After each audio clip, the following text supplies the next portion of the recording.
Hi everyone, welcome back to another video from Crazy Gamer. Today in this video we will be learning how you can easily adjust the camera sensitivity settings in BLEACH Soul Resonance. If your camera feels too fast, too slow or hard to control in BLEACH Soul Resonance, then adjusting the camera sensitivity setting is super simple. First of all, launch open BLEACH Soul Resonance game on your device and wait for it to fully load into the main screen.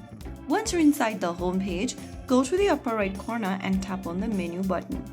From the menu that appears on the screen, click on the gear button, and from the settings appearing on the screen, go ahead and look for the interface option from the left.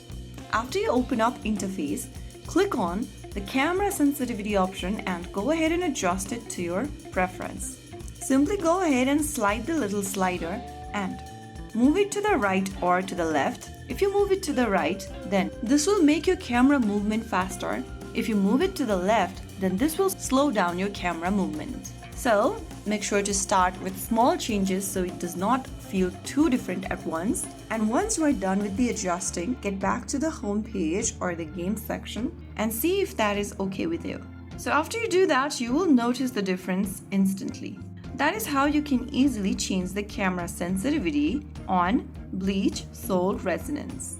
If you found the video helpful, don't forget to like, share and subscribe to our channel. I will be back again in the next video. Stay tuned till then.